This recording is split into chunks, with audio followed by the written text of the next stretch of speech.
a crowded synagogue, a man stood alone. No strength, no hope, just a withered hand, a broken spirit, and an unexpected encounter with grace. He wasn't supposed to be healed. The Sabbath was sacred, a day of rest, not miracles. But Jesus saw beyond the rules, into the heart of compassion. He didn't see a law too rigid to bend. He saw a soul too precious to ignore. One command, one moment of faith, one miracle. Stretch out your hand, Jesus said. The man obeyed, and wholeness flooded through him. This wasn't just a healing of flesh.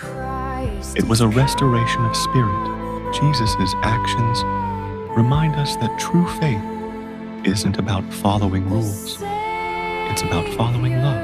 And when tradition tells you to stay silent, maybe that's exactly when your voice is needed most. In the face of judgment, compassion speaks louder than law. Matthew 12:13, Jesus commands a man with a withered hand to stretch out your hand. The man obeys, and his hand is restored, whole and healthy, like the other. This event occurs in the context of Jesus' dispute with the Pharisees regarding the Sabbath laws. Here's a more detailed breakdown. The setting: Jesus is in a synagogue on the Sabbath, and a man with a withered hand is present. The question: the Pharisees are watching Jesus, looking for a reason to accuse him of violating the Sabbath law. Jesus' action: Jesus challenges the Pharisees' strict interpretation of the Sabbath by asking if it's permissible to do good on the Sabbath. He then tells the man to stretch out his hand. The healing: the man stretches out his hand, and it is immediately restored. The Pharisees' reaction: the Pharisees are not pleased. They leave and begin to plot how to kill Jesus. So St. Paul says, do not be conformed to the world. Don't be like the world, but rather transform.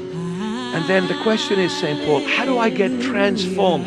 How do I change from a worldly being into a spiritual being? How do I come out of this sick, filthy, evil world, St. Paul? He says, but rather be transformed by the renewing of your mind. Because that's where it all started. It started in the mind. You must go back to the mind by the renew of your mind. Now the word renew is a compounded word. There is the RE prefix to go back, and the word new here is not new in the sense of something brand new for the first time ever. No, new here literally means origin. He says, by the renewing of your mind, you